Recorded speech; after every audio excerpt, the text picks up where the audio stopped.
It seems like Prime Minister Justin Trudeau and the Liberals have even outdone themselves when it comes to corruption. Their previous corruption scandals usually were complicated, and to portray it to the average person would take you a while. SNC-Lavalin, We Charity, Agicon Island, all the others, they're very clear cases of corruption, but to explain it to the average voter would be difficult just because of all the moving factors, the plausible deniability barriers that Justin Trudeau set himself up with in those cases. But today, or over the last few days, we have a scandal breaking out into the open in which it's just Liberals borderline running out of the government with like bags full of cash, and it says taxpayer money on it because a bunch of Liberal appointees to the Sustainable Development Technology Corporation of Canada, Liberal appointees, were just giving their own companies money.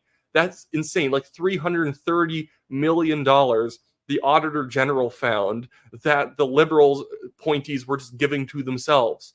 It's ridiculous. It's like parody levels of corruption. You get like appointed to a board and you just take the board's money and walk away. And of course, it had to do with the sustainable development goals that the government's playing into from the UN.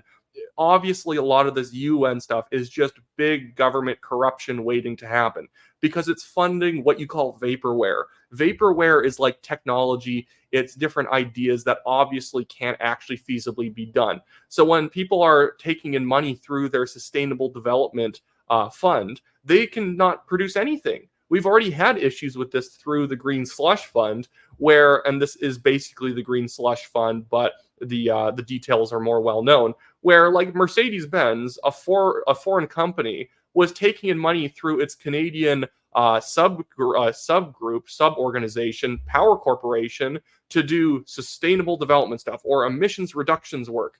Even though the government had never set up a metric to figure out if they've reduced emissions, there's no evidence to say that they've done anything with the money that the government wanted them to. Frankly, all this should be cut. I don't care even if they were achieving the goal. It's a waste of taxpayer money. But if the Liberals are going to put money towards it and pretend that they're doing it in good faith, there should be, little ways of tracking whether or not the money's being used properly. So this scandal so far, and the current government is basically shutting down Parliament. Greg Fergus, the Liberal Speaker, has had to shut down a lot of other parliamentary business until the Liberals can hand over these documents. It's just a legal requirement. If the RCMP is making an ask for government documents and the government refuses to give it over, a lot of other committee work, a lot of other government functions kind of stop right there. And the Liberals are trying to argue that, well, they're trying to corrupt the independence of the judiciary by the Conservatives putting forward a motion to give the documents over. The Conservatives are just putting forward a motion to embarrass you for not giving over the documents the RCMP already asked for. And you get Karina Gould trying to show up Andrew Scheer in the House of Commons, and it falls so flat when you know how egregious the corruption is. How egregious is it? 184 red flags for conflict of interest were surrounding these dollars being handed out. 184 times a government minder had seen this and said, this is a conflict of interest. This is a clear conflict of interest. 184 violations. And, I can't believe the Conservatives are playing politics by saying what we should hand over the documents about our corruption to the RCMP.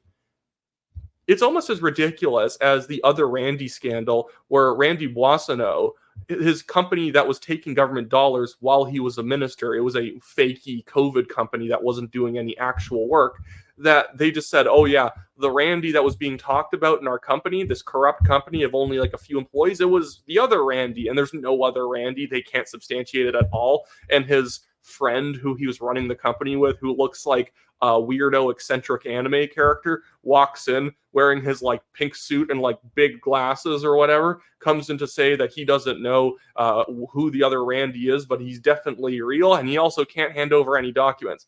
This is like what you would write in TV show, a cartoon superhero TV show to show a politician is corrupt. This is what you would do. It's not supposed to be a complicated story. It's not supposed to be nuanced. These people are corrupt. They won't hand over the documents, and they have a ridiculous excuse.